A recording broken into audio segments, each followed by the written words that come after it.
Bonjour à toutes et à tous. Je suis très heureuse de vous accueillir aujourd'hui pour cette session spéciale où nous allons visionner ensemble une vidéo sur la démarche de la gestion prévisionnelle des emplois et des compétences, plus communément appelée GPEC. La GPEC est une démarche stratégique qui permet aux entreprises d'anticiper et de gérer les évolutions des compétences nécessaires à leur bon fonctionnement. Elle aide à aligner les besoins en compétences avec les objectifs de l'entreprise, tout en favorisant le développement professionnel des employés. Alors rejoignez-moi pour découvrir et comprendre ensemble la démarche de GPEC. Pour les étapes de mise en œuvre de la GPEC, se fait en trois phases. La première, c'est l'identification de la problématique et analyse de la situation. La deuxième, c'est la définition d'un plan d'action et politique d'ajustement. Et finalement, c'est la mise en œuvre et l'évaluation du plan d'action. Pour concrétiser ces trois étapes de mise en œuvre de GPEC, je vous invite à faire ensemble un exercice de mise en pratique. Alors, imaginez-vous que vous êtes un directeur de la DRH d'un hôpital.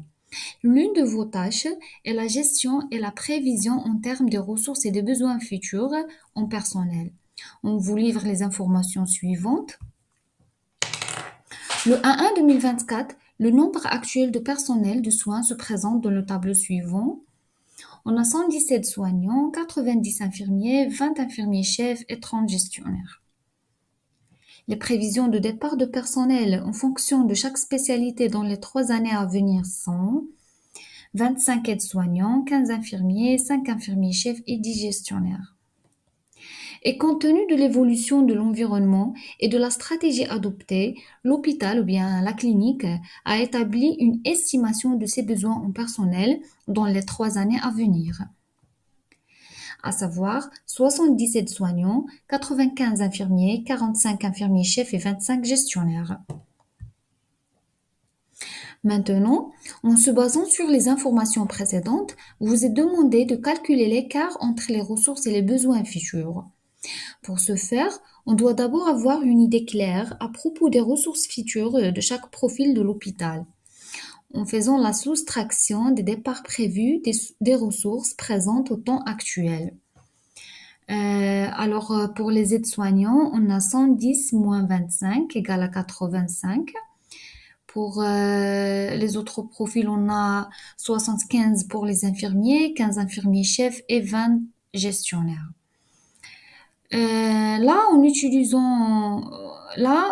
On peut calculer l'écart entre les ressources et les besoins futurs pour les aides-soignants. Par exemple, c'est 85 moins 75.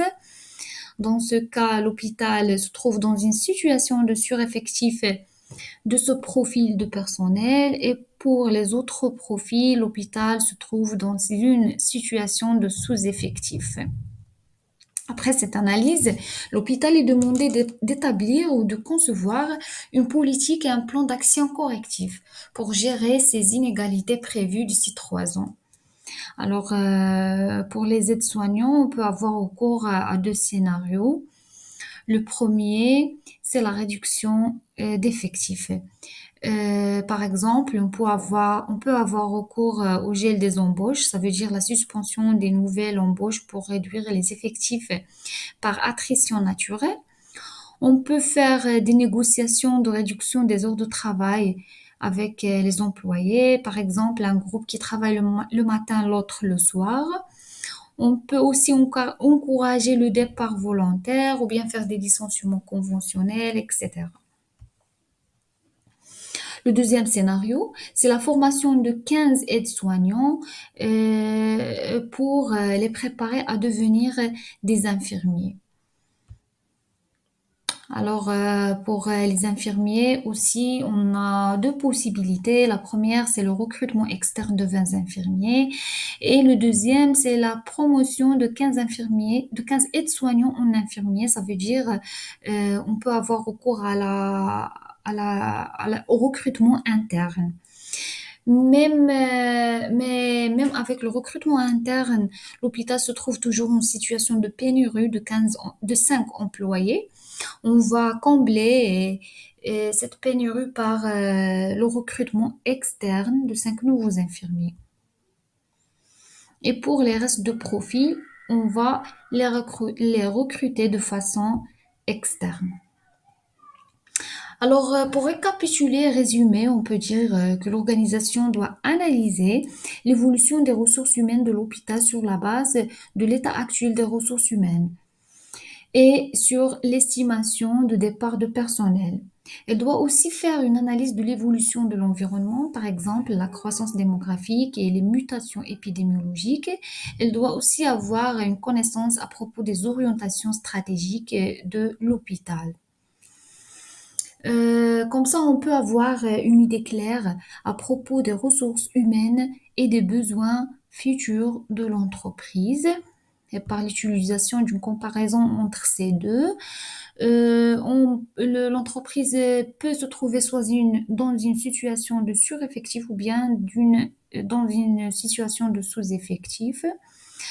L'entreprise doit faire ou bien doit concevoir des politiques d'ajustement quantitatif ou bien des politiques d'ajustement qualitatif.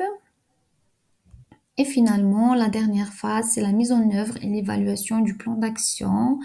Et ça, c'est ce qu'on appelle la démarche de la GPEC. J'espère que vous avez trouvé cette vidéo enrichissante et instructive.